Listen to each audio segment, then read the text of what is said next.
Good afternoon, everybody. We will begin the webinar in 5 minutes.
Good afternoon, everybody, and welcome to today's webinar, Turning Conflict into Collaboration.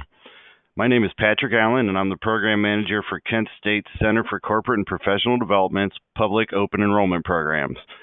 Our center specializes in employee development for partnering organizations in Northeast Ohio and around the country. We offer this training as both public open enrollment programs delivered in Independence, Ohio, and also on-site customized programs delivered at your location. I'm joined today by Kent State facilitator Ned Parks. I will be serving as your host, and Ned will be our presenter for today. Ned's facilitation experience began in the U.S. Army, teaching teamwork, leadership, and interpersonal communication skills.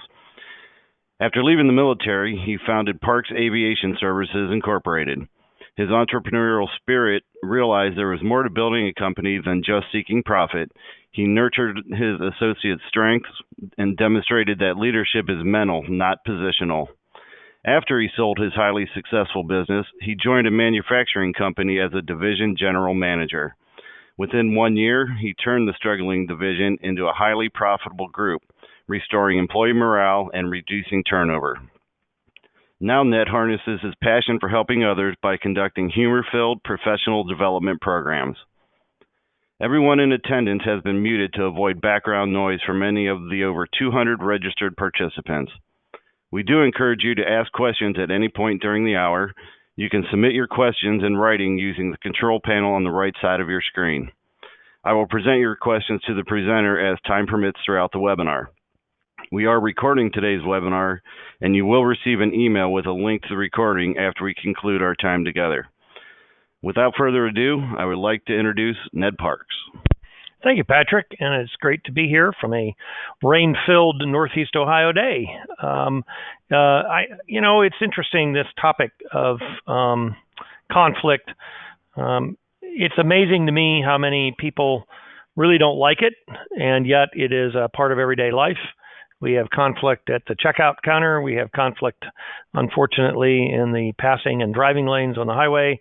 We have conflict at work. We have conflict with vendors, with customers, with our coworkers, and with our family. It is a part of everyday life. And what I'm going to try to do in a very short, about 50 minutes here, something like that, is to really have you think differently about conflict, and as well give you a few small things you can do in a business setting that hopefully will help you manage your conflict just a little bit better. When I started in my consulting world, I started in a position of mediator, and I went to mediation classes and became certified, and then I've done a little over 300 mediations. So I look at conflict very different than most. And at the same time, I want everyone to understand that just because I look at it differently doesn't mean I'm perfect at it, and nobody is. So if the expectation is, oh, gee, I'm going to listen to the webinar or maybe attend Ned's workshop either through our corporation or through one of the open enrollments, and I'll be perfect at conflict afterwards, that's not an expectation I think you should have to fill. None of us are perfect at conflict, and we'll kind of break that down and take a little bit deeper look at what that looks like. I do want you to think about it different. I want you to look at it different, and I want to give you at least one very solid tool that will help you manage conflict in the workplace. So to kind of get our conversation rolling here, I have my own laws of conflict I've developed. Now, you won't find these in an academic book anywhere from a university or anything else written. These are things that I have observed over a very long time of doing mediations and working with different groups that are in conflict, and sometimes just individuals.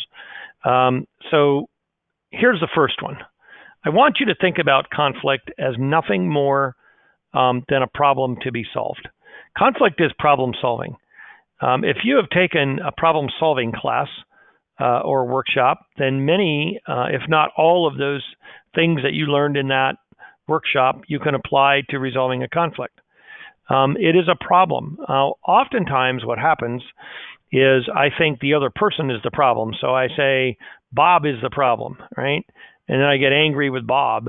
And sometimes Bob is a problem. There's no question about it. And sometimes I'm a problem. There's no question about that. But what I will tell you is that what we need to keep in mind is that there is an issue, and the issue needs to be resolved. And then the two individuals will no longer have a conflict, or they will look at it differently. So I really want you to think about conflict resolution or conflict management as problem solving, and the things that you can do in problem solving. Once we get to the right place in conflict, we'll get there. So that's item number one. So here's rule number two. All conflict is the same. Every single conflict in the world is identical to every other conflict in the world. The conflict that you might have had with your spouse over the weekend is no different than the conflict that you had with a coworker today, and that's no different than a conflict that, say, the Republicans and Democrats have, or that anybody has with anybody, whether it be a social issue, a couple of countries in conflict with one another. Now, by this point, you should be thinking to yourself, this guy's out of his mind. There's no way that my conflict at home is like the conflict between two political parties or two countries or someone at work. Well, I'm not out of my mind, but you're fair in making that assumption at the moment. Here's what's important to understand. The topics of the conflict will be vastly different. I certainly hope so. I hope that the conflict that you have with your spouse is different than the one you have with a coworker. Please make sure that those conflicts topically are different. But what's important to understand is all conflicts have two phases. The very first phase is the emotional phase, and the second phase is the problem-solving phase. So I come home from work, I've had a trying day, my spouse maybe barks at me or is short with me or vice versa, people get angry, right? Well, the very first thing that happened there is some emotions began to run. And you might say, well, don't be short with your spouse or whatever. Well, certainly that's an accurate statement, but we have to understand that the first stage of that was emotional. You hurt my feelings. I didn't feel validated or listened to or whatever the case is. So now I'm upset. I'm frustrated. I'm mad. I'm angry. Those are all emotionals. So it's an emotional phase.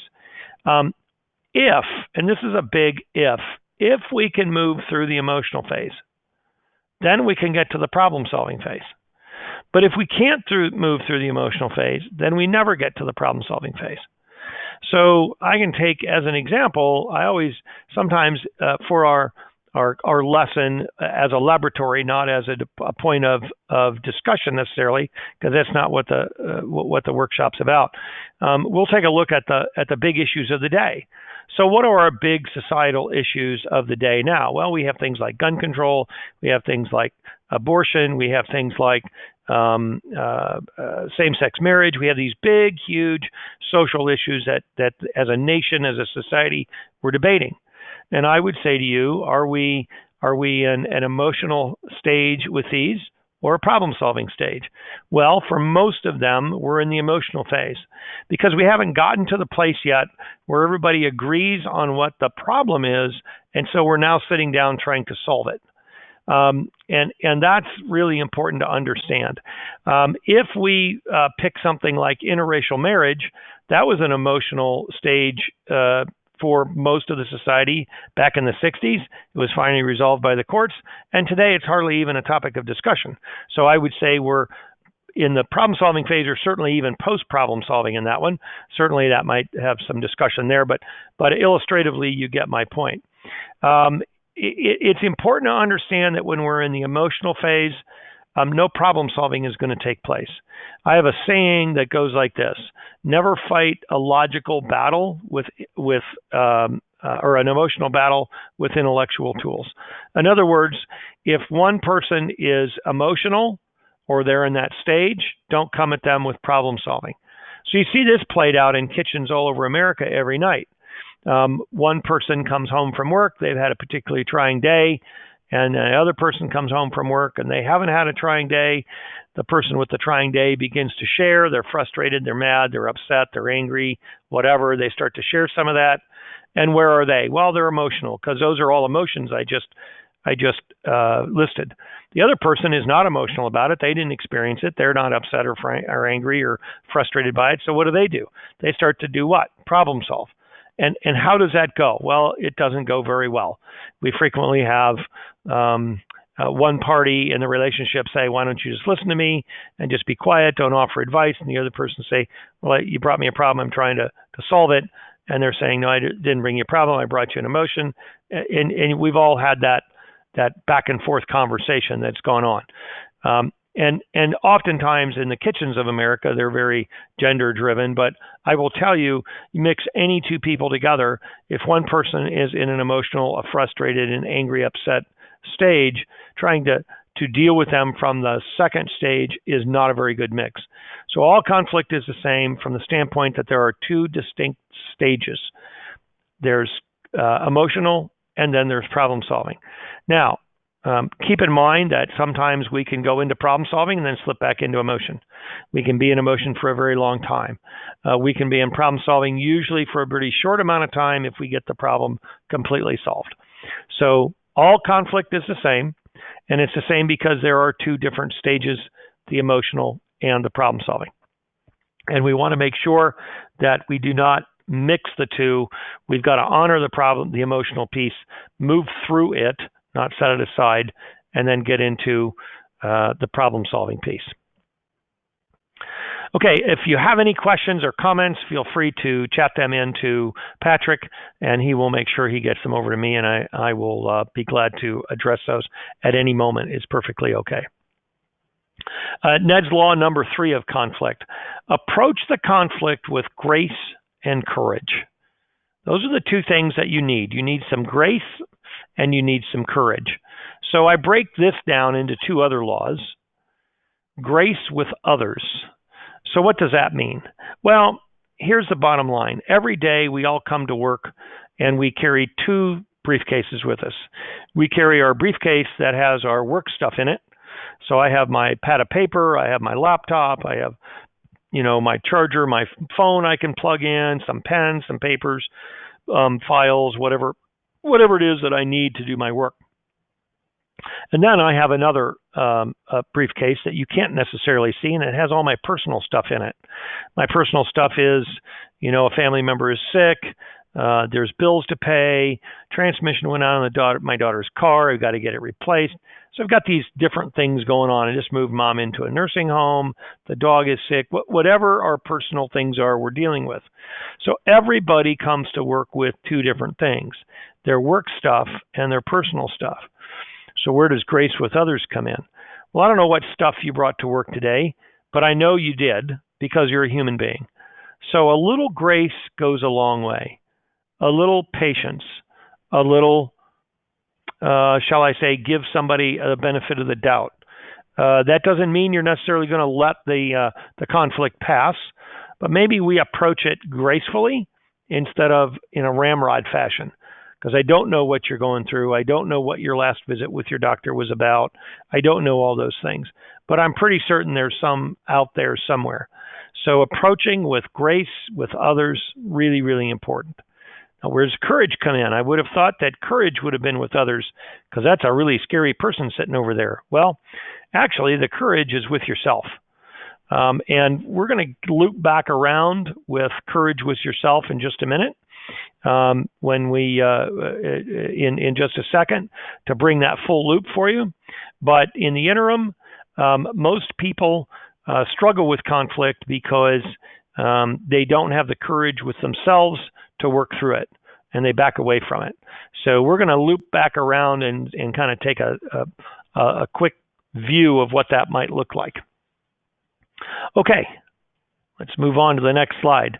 Now, I'd like you to take a quick look here. Some heroes and heroines. So heroes are, the people that are out there that we find, we all might know who they are, and they've done really cool things. And certainly your list may include some of the folks that I have up here, and it may have other folks that I don't even know about. What's important to understand is we all have people that we admire. Famous people out there. These are, I think, 9 as I have on here, 9 folks that I particularly admire. Certainly I can make a longer list than that, and they come from all kinds of categories and walks of life. They come from social, they come from military, they come from the government, religious, medical, sports, civil, you name it, they come from there.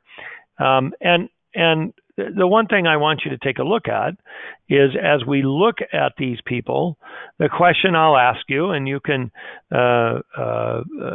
discuss it if you're sitting with somebody, or just jot a note down or make a mental note. Do you think that all of these folks on this list and the others that might be on your list, do you think all of them faced conflict? Well, I think we can certainly take a look at Jackie Robinson and say absolutely faced some conflict. And I would also tell you not necessarily on the field of play. Muhammad Ali is another sports figure, certainly faced a lot of conflict. You might say, well, he was a boxer. That was his life. Well, not on the field of play. There was other conflict, and conflict that might be a lot more like Amelia Earhart's or JFK's or Martin Luther King or Jonas Salk or any of the others that I have up here. And what I really want you to understand is the second question I have: are all these people actually accomplish something of value or of significance? I would tell you that they have, right? All of them. The third thing I'll ask you to consider is, were these people perfect? And I think we can all easily say, well, no, they weren't perfect. In fact, some of them did some things I might not have agreed with, but overall, I find them an admirable individual. They clearly weren't perfect. So here's where I'd like to start the conversation around thinking about it differently. What I'd like for you to think about is the following: that little of significance or little of change for the good, if any at all, has been accomplished without conflict. I'll let that sink in for just a second. Very few changes for the good, in fact, I've never been able to find one, have been accomplished without conflict. So if you think about civil rights, certainly Martin Luther King went through a lot of conflict to try to push some changes there, voting rights and certainly other things. Jonas Salk, certainly the founder, if you will, or the discoverer or inventor of the polio vaccine or smallpox vaccine, certainly went through a lot of conflict in the scientific community as he did his work.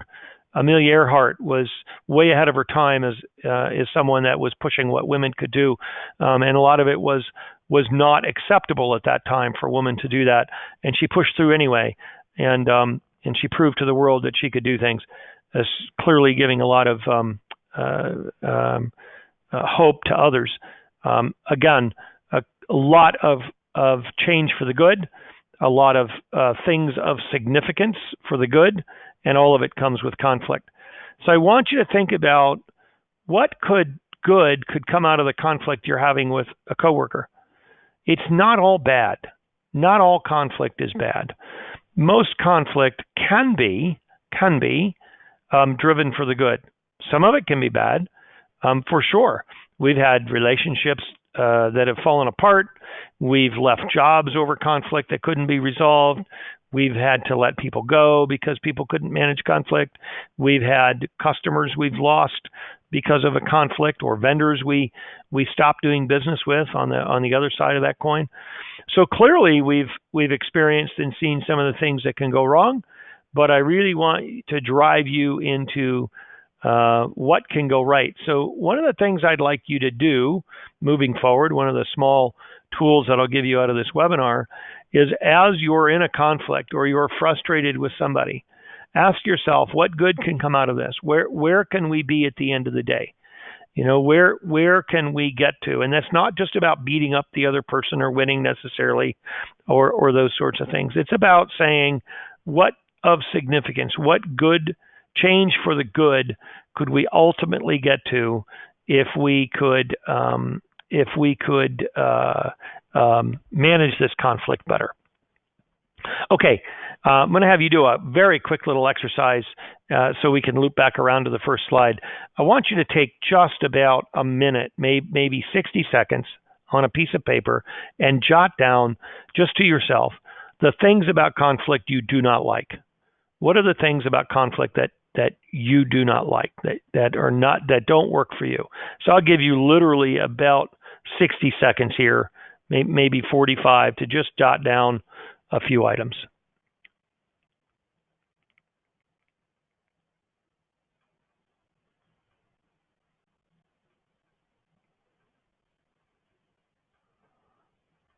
About 30 seconds to go. Just jot down a few more.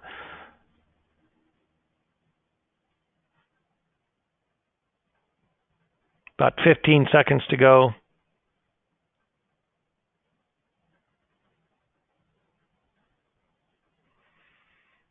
And about 5. Okay, most people are able to jot down by themselves, say 4 to 6. And if I had you in a group and you were doing a group exercise and brainstorming together, you'd hear something that somebody at the table might tell you, and you go, yeah, well, I don't like that either. And so most lists, after we kind of work it a little bit with someone else, our lists can grow to, maybe 8 to 12 to 15 things that we don't like about conflict. And typically there are things like they take a lot of time and it's emotionally exhausting, and there's a possibility I might be wrong, and other things that you might have written down that I see come up on the list a lot, or it's scary. I don't want to lose the battle. I don't want to lose a friendship. I don't want to hurt feelings. I don't want to hurt anybody else's feelings. These are the types of things that we typically hear in this exercise. So let me take you back to the slide, that previous slide that said courage with yourself. Remember I said you had to have grace with others, and that involves the other person or people in the conflict. And when I originally said grace and courage, what a lot of people tell me is, well, they thought it meant courage with others because, Patrick, who's our host today, he's a scary guy. I got to have courage if I'm going to have a conflict with Patrick. Well, what I will tell you is that the other person isn't as scary as you might think, that a little grace with them goes a lot farther than we think. The courage comes in this way. Those things you just wrote down, you need to have courage to push through those items. Do not let them control your conflict or how you conflict. So now, if we go back to our list of heroes and heroines, people we admire, do you think that very possibly Mother Teresa had some things about conflict she didn't like? Oh, I'll guarantee you she did. Jonas Salk, JFK, Colin Powell, all of them, and anybody that you might have on your list. I can promise you that they did or do, if it's someone that's still alive. And what I will tell you is the difference is they had enough courage that whatever it was about themselves, their own dislikes, their own emotional barricades or obstacles to resolving conflict, they didn't let those keep them from reaching their goals. I think that's a really important piece. If think where we'd be if Martin Luther King had said, wow, this is really difficult. People don't like me, and I get in arguments with my own team about how we should go about this civil rights thing, and I got to sit down with the president and disagree with him on certain things. And he goes, what if I'm wrong? What if I don't do the right thing? What would have happened had Martin Luther King said, that's too hard, I'm not going to do it. Or I'm not going to do it well enough. Or I'm going to let my emotions take hold and not push through that emotional phase into the problem-solving phase. Well, you could apply this to any of these folks up here, and we quickly can make the following determination. They probably wouldn't be on our list because we wouldn't even know they exist.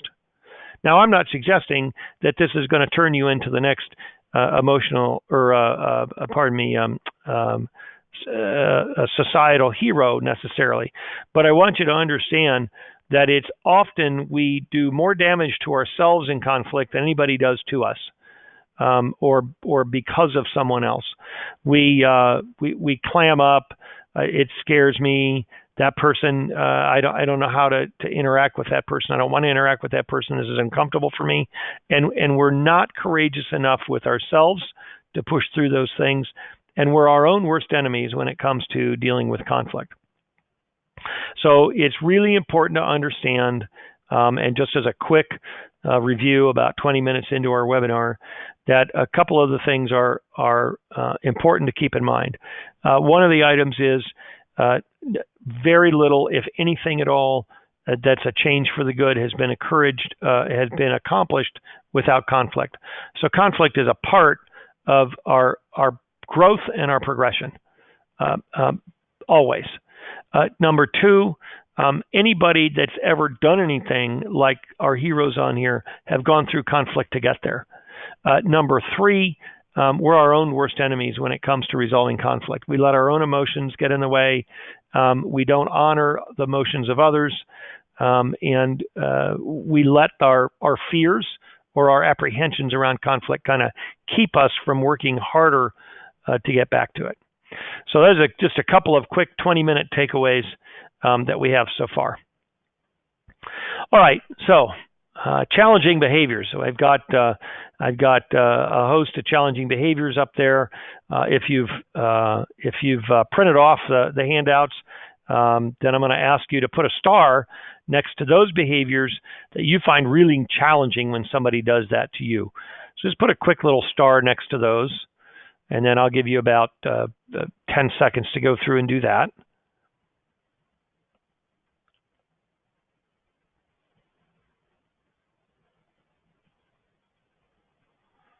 All right, now I want you to look at the whole list again, not just the ones you starred and not the ones you didn't star, the whole list.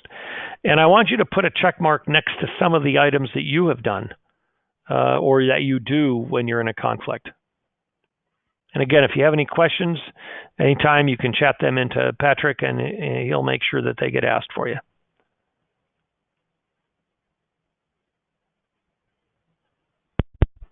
Ned, we did have one question come in. They want to know if it is normal to have some of these checked with both a check mark and a star. That's a great question, and a lot of people will laugh and they'll go, why did I do that? You know, I don't like it when someone interrupts me and it turns out that I do the same thing. It is very normal. I don't have a great psychological answer to why.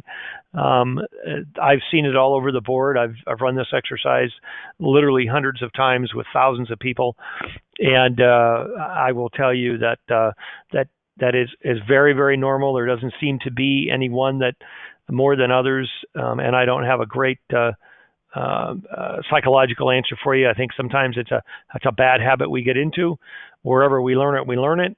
Hopefully this brings a little awareness to you. Maybe if it bothers me so much, I shouldn't do it to others. Now, let's talk about behaviors from two different sides of the coin, or the two different sides of the pancake. What is it that your daddy always told you? You can't make a pancake so flat there's not two sides to it, right? So we're going to talk about this little pancake from both sides. The one side is the behaviors that are done to us that bother us. Joe Bag of Donuts over there, he interrupts me all the time and it really makes me angry.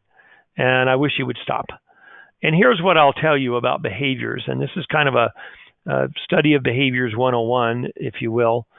There isn't a behavior on the planet that we as humans do that does not net us something. We don't do a behavior that we don't like the end result. So I'll give you an example. When I'm cooking, my behavior is to keep my hands away from the cast iron skillet or the burner because it burns and it's hot, and I don't like that. Now, as a little child, I didn't know that, so I would get my hands near it, and Mother would say, "Keep your hands away from the stove. Keep your hands away from the stove." Until when? Well, until we experienced that burn, and then we said, "Wow, I'm not going to put my hand near there again." So, as you think about this, you say, "Why would a person continue to interrupt me?" Well, because there's and this is important to understand, there is a corresponding response to that behavior that gets them what they want. Now, we can surmise what it might be. I can make some guesses to what it might be. I don't want to be an armchair psychologist on an individual, but as you look at interrupting, what does that get me? Well, if I interrupt you, then I'm talking, I'm controlling the conversation, you're not getting a chance to talk because I really don't want to hear what you have to say. Or you might be right, and I don't want to give you the opportunity to be right. I mean, it could be 10 million things. I don't want to say it's all those things at all at one time, but Ned, speaking of interrupting you, we did have another question come in. Somebody wants to know, what is one-upsmanship? One-upsmanship. So one-upsmanship is, I ran a marathon yesterday, and the person looks around and says, "Well, I ran too." It's that person that's, I said, boy, it really bothers me when this happened. Well, it bothers me twice as much as it bothers you. There's always that person that, and it comes out in a lot in conflicts, right? You'll say something like, it really bothers me when you interrupt me. And they say, well, it bothers me more when you interrupt me, or will you do this, or will you do that, instead of just accepting the feedback and moving on with it. So that is the behavior of one-upsmanship that frequently we see a lot of. So here's what I'll tell you. If somebody is doing a behavior to you that you find particularly annoying, you need to do a couple of things. First, I think you just need to have a conversation with them. But secondly, you need to try to figure out, what is it that I do that they like? Or in other words, I give the same response and they keep doing it. Well, then I'll tell you that response is the wrong response. So what I will tell you is, try a different response. So let's say that somebody tells little white lies all the time and you never call them out on it, and you change how you interact with them. Well, whatever it was that little white lie got them, then it's working. So you need to find a different response to the behavior to get a different behavior. Now, let's go to the other side of the pancake. The other side of the pancake are the behaviors that you do. And what I will ask you to, again, you don't have to run this up the flagpole and share with everybody, but one of the things I will tell you is, what are you doing? And here's the tough question. This is kind of a look in the mirror kind of question.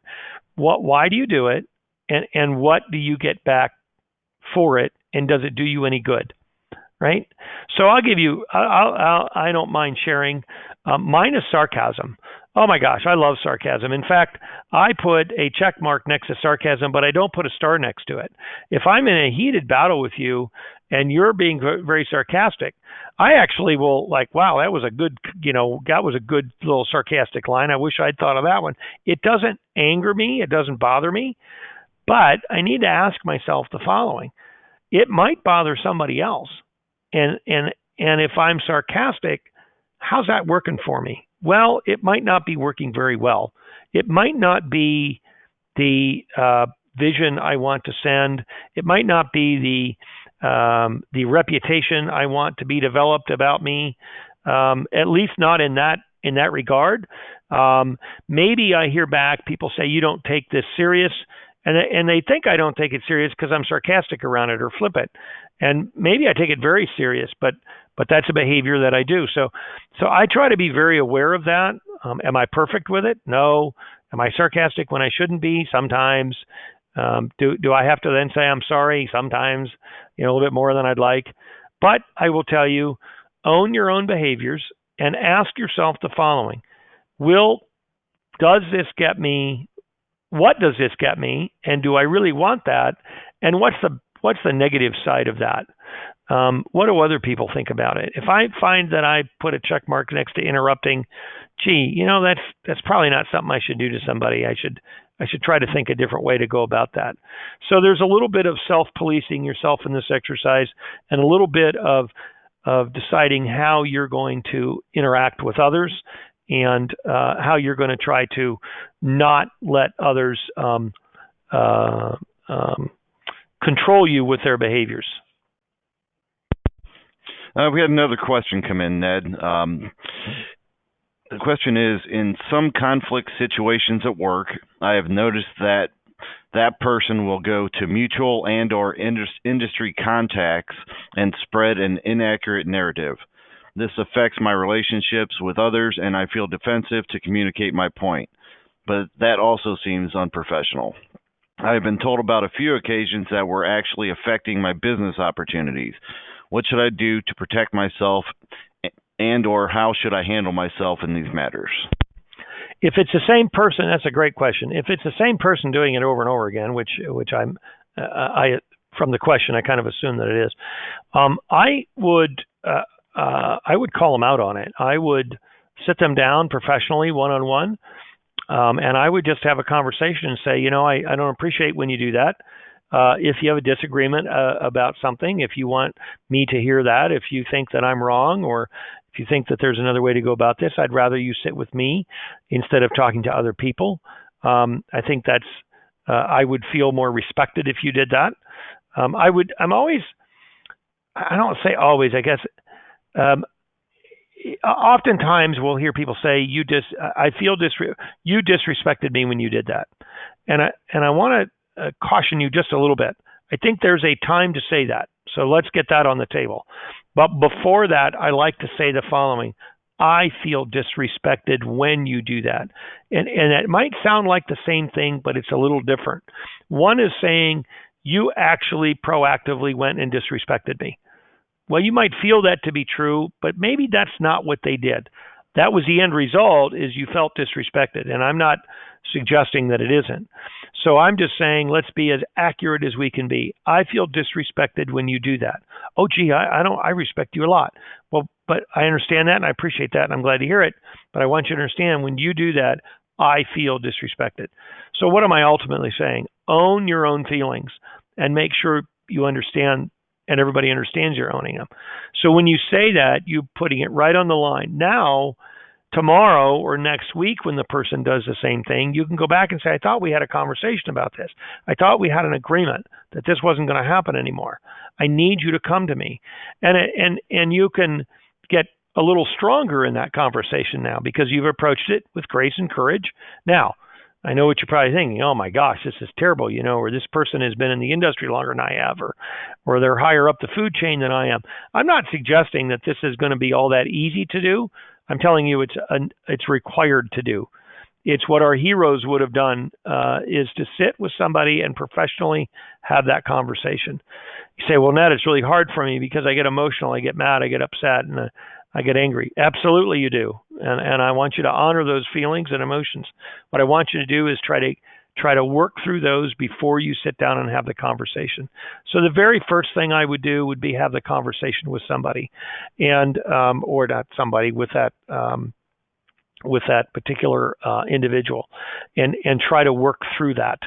That means that not only do they have to listen to you, you're going to have to listen to them. I hope that answered your question. And by the way, Patrick, if anybody would like to have a conversation one-on-one, they can get a hold of you, and they're welcome to call me. I'm glad to try to strategize with any of our guests a little bit deeper. All right, let's go to the next slide. I'm going to give you, should be really fast. I'm going to give you 1 minute on your own. The statement that I have here is either true or it's false. So go through and just very quickly read through these. It should take you less than 60 seconds to go through. The faster, the better.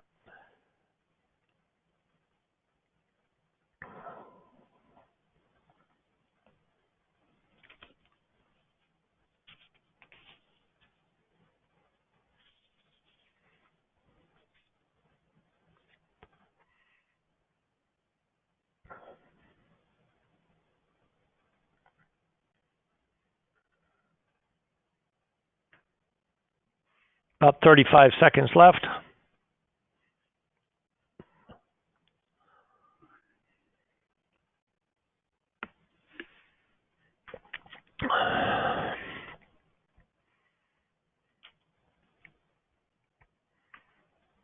About 15 seconds left.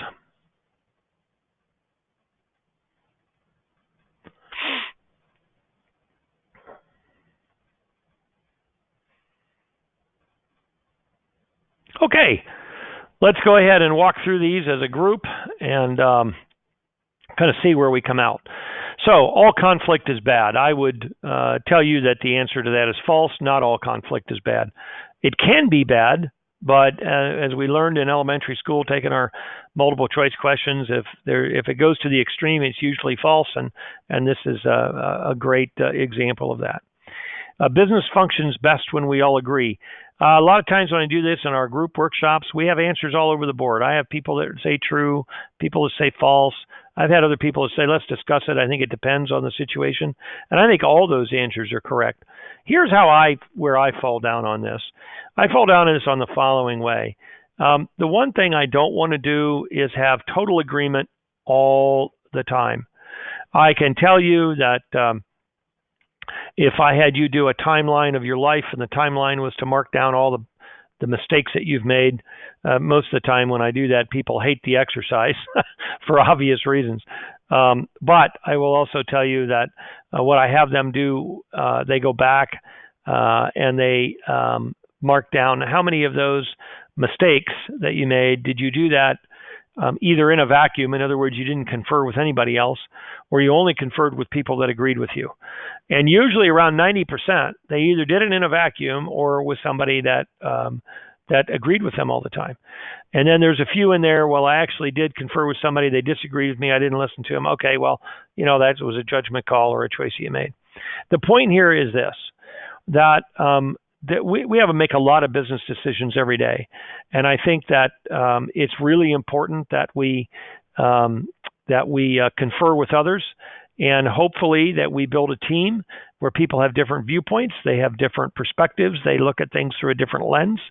And when we either are trying to solve a problem or come up with a new idea, that we have other people that are willing to look at that and say, I disagree.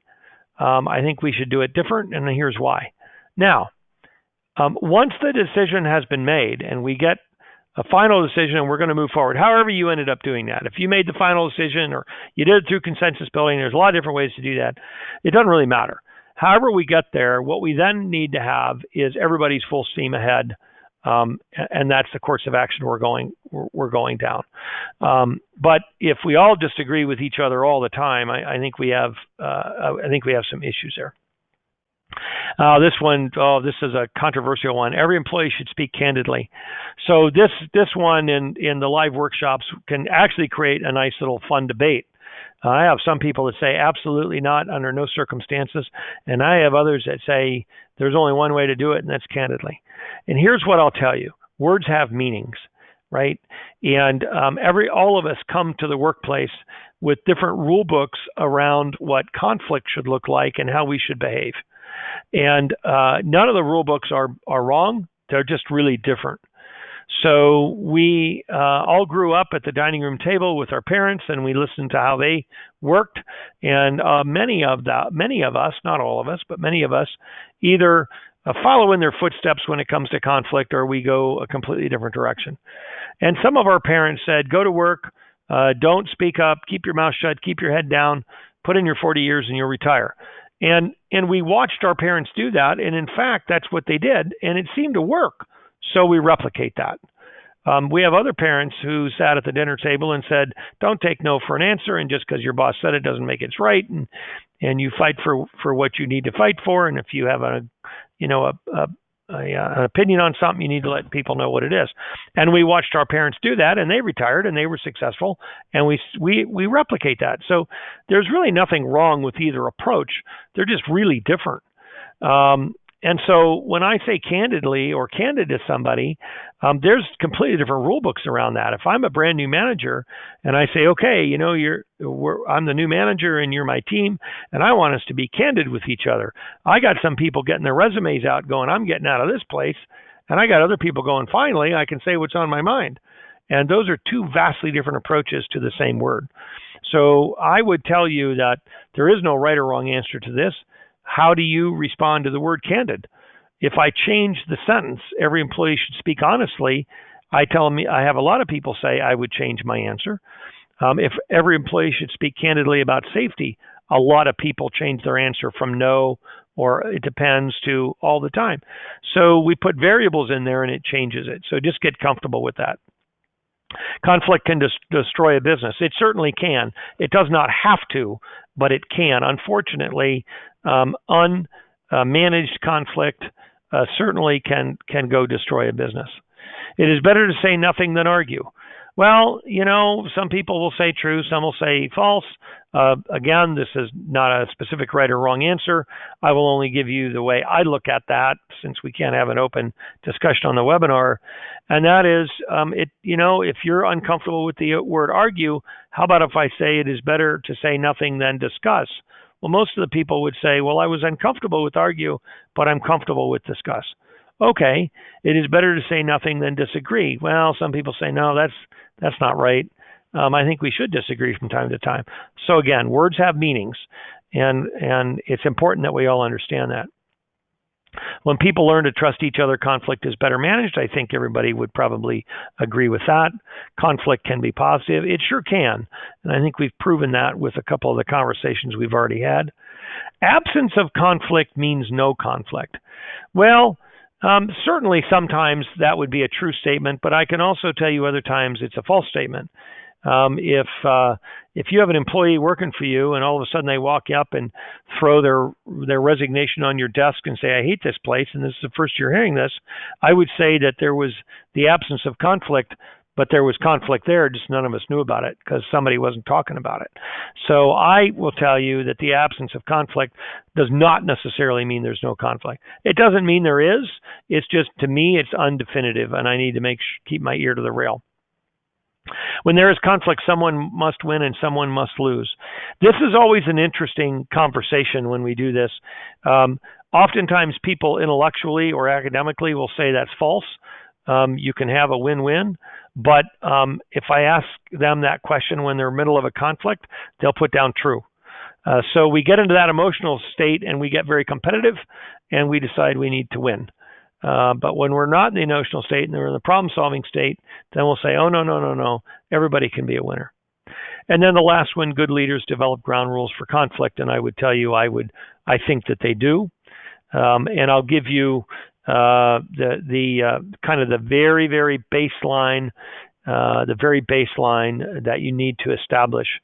So the first thing is you have to establish that it's okay. In other words, you have to tell people it's all right for us to have disagreements, for us to have conflicts, and because it's normal and we get good things out of it when we do.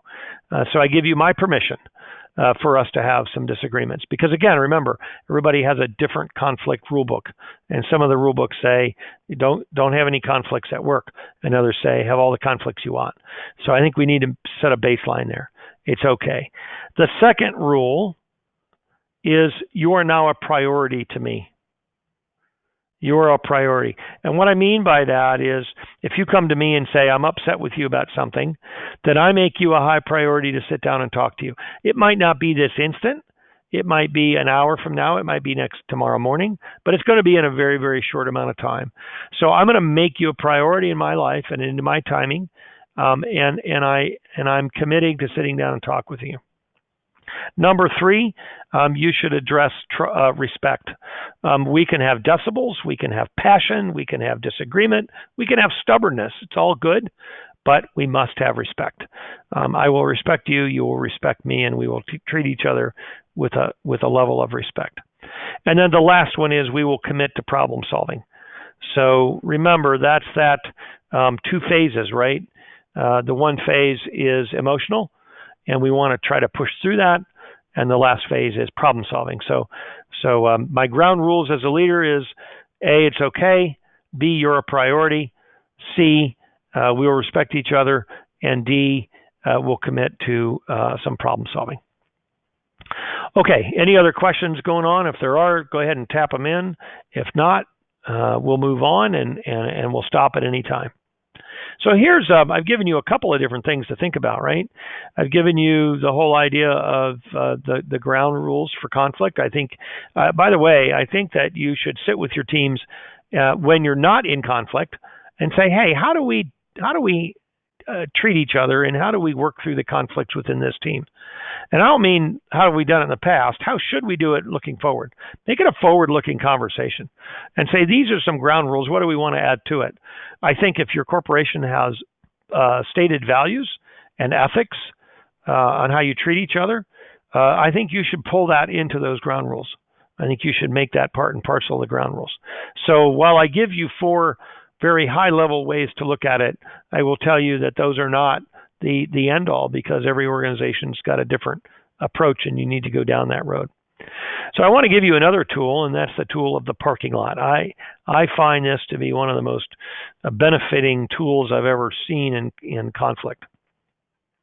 So many on the call, we got quite a few people on the call here, and many of you are familiar with walking into a big company meeting, and there's flip charts around the room, and it's got parking lot written on top of it, and you You are told if in your conversation something comes up and it's not germane to what we're talking about, go put it on the parking lot. And it's a great place to just park it till later, right? We just not going to talk about it this instant. Well, I've taken that facilitation tool for large groups and brought it right into a conflict situation. And here's how it works. Let's say that you need to bring in Joe Bag of Donuts and talk to Joe about his poor performance. So Joe comes in, and let's be real honest with everybody on the call. I certainly don't want to do that. I don't think that good leaders wake up in the morning saying, "Oh, good, I get to have a conversation about someone's poor performance." That's not something we would want to do necessarily, but we're going to do it professionally because we're leaders. And I can't imagine anybody on the other side is, "Gee, I hope I get talked to today about my poor performance." Well, so let's just admit that nobody wants to be in this meeting. But we get in the meeting, we're talking to Joe about Joe's poor performance in quality or scrap or attendance or whatever. It doesn't really matter what it is. And about 5 minutes into the conversation, Joe says, "Hey, did you know that Sue over there is doing eBay on the internet during company time?" And we kind of look around and we're trying to figure out what that has to do with Joe's inability to make widgets. Well, it has nothing to do with it. And what Joe has done or is trying to do is to divert us to another conversation. And we can't fall for that. So what many of us have done in the past is we've said, we're not talking about Susie, we're talking about you. And I applaud you for trying to stay on topic. What I will tell you is, and what concerns me is that Joe walks away with the following opinion. I told them something that's true and they didn't want to hear me, so my boss won't listen to me when I tell them something. And in fact, that's a little bit, there's a very fine shred of truth to that. They did tell you something that was true. Susie did do some eBay on the internet during company time, and you told them, "I don't want to listen to that." And I get why you did it, but I want to give you an alternative way to go about that and take that argument away from Joe. Pull out a piece of blank paper and write parking lot across the top like you normally would, and then put down number 1, Susie eBay or something. And then tell Joe Bag of Donuts that you're going to talk about that later. And what you've done is the following. You have honored and valued what Joe brought to the table. But you're going to control it because this is your conversation, not his. You're going to control when that is discussed. And when Joe sees it on the paper, he goes, "Oh, wow, all right. This didn't work, and I might try another." And I will tell you, every time Joe brings up a distractor or a diversionary tactic, I write them down. Now, here's the key. When we're done talking to Joe, he wants out of my office because he's done talking about his poor performance. And not so quick, Joe. Sit down. We've got these things on the parking lot we have to discuss. Now, I've used this many, many times, and I can promise you what you'll hear a lot of the following. On the first couple of ones, "Oh, never mind, it was no big deal." And I don't argue about what's there. If they tell me to put it on, I put it on. If they tell me it's not important, I believe them because I ultimately know what they were trying to do, right? Distract me, and it didn't work. Here's the other thing that will happen. They will occasionally, and maybe half the time, finally get to something that is important. It's real. It's not just a distraction, and it needs addressed. And I'll get to it, and I'll say, "What about this item?" And well, yeah, this or that, or the tool's broken, or the software doesn't work, or whatever else they threw out there. And while it may not have been completely connected to their poor performance, it may be a symptom of something else, and we need to fix that. And had you said, "We're not talking about that, we're talking about you," I would have done two things. I'm telling Joe, I'm not listening to you. I'm not talking about things I don't want to talk about. And then I miss opportunities to fix things that need fixed or address things that need addressed. So it's a very simple tool. You need a piece of paper and a pen. If anybody's ever seen parking lot work, you already know how to work the tool. Just use it very aggressively. I don't mean that in a mean way. I mean use that in a very proactive way, I guess is the word that I'm trying to utilize. Okay, we're coming down, and we want to honor your time and make sure that you're able to log off of here when we promised you could. So this is just a little quick cost of conflict worksheet.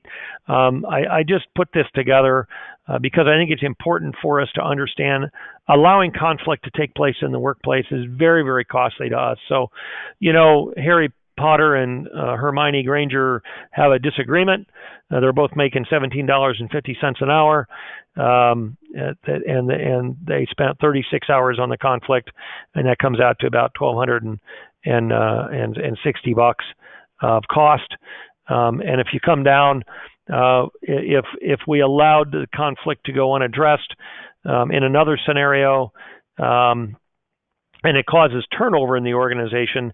If Lord Voldemort and Dobby have a conflict and they both quit and go away, and one was making 63 and the other was making 20,000, by certain calculations we talk about it, and it can cost us an enormous amount of money. So this isn't you can certainly use this if you want to measure it. I be honest with you, when I do mediations for companies, I don't necessarily pull this out and calculate this, but I just want to put an idea in your head that unresolved conflict is expensive, and conflict that goes on too long is expensive in very measurable ways, not just in the immeasurable, which also is expensive.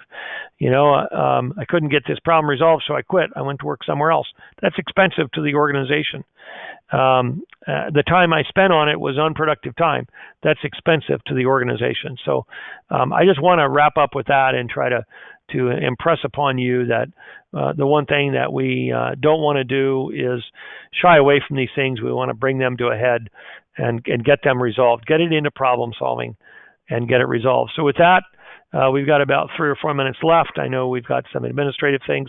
Also, if you have questions, feel free to type them in, and then I'll stay online for just a couple seconds afterwards. So I'll turn it back over to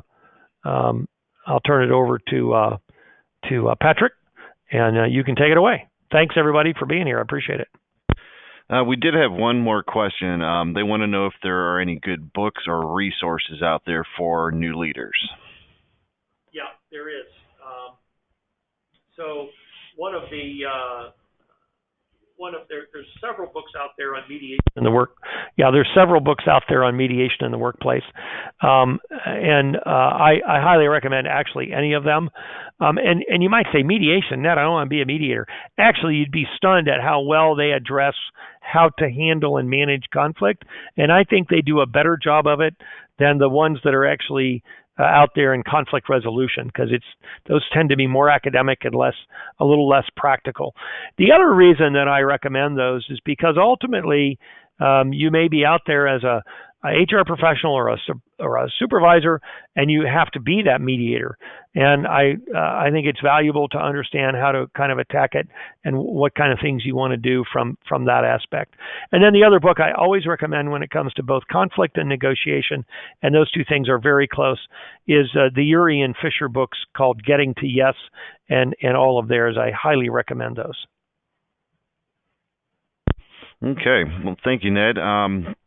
We did have another question. Is there a way to get the other party to engage in the conflict the same as this presentation? Is there a way to get the other party to engage in conflict the same as this presentation? Not real.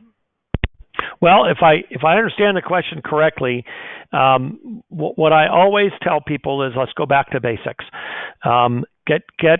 Work through your own emotions with it, because we all have them. We all get the initial emotion of anger, frustration, whatever, fear, whatever it happens to be. Make sure you get there, and then I think it's imperative that you sit down with the person and have a conversation and own your own feelings. I always get a little, one of my aggravations is when somebody says, you make me, I don't make you anything. What I do, you have a resultant owning of that. So the illustration I gave earlier is, it makes me feel, or I feel disrespected when you do that. I get angry when you do that. Just own it, tell the person, and have the conversation. What I have found is many people are making you upset or in a conflict with you, and a lot of times they don't even realize it. They don't know that it's a problem for you. And a lot of these can be handled a lot easier than we think. Okay, thanks, Ned. We are right at time, so that does conclude our time together today. I do want to thank everybody for joining us this afternoon. And if you would like to learn more about conflict resolution, we encourage you to register for Ned's public program on either November 20th or December 6th at the Educational Service Center of Northeast Ohio, located in Independence, Ohio. You can see the registration link on the screen. And of course, we can also tailor the program and deliver it for you right at your site. You can contact us at 330-672-3416 or email us at yourtrainingpartner@kent.edu.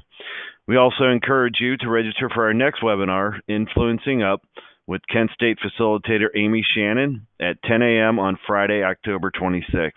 And for those attending live, you will be asked to complete a short survey. Please complete this survey so that we can be assured that we are bringing you the most usable and relevant content possible. Thank you again for attending today, and have a great day.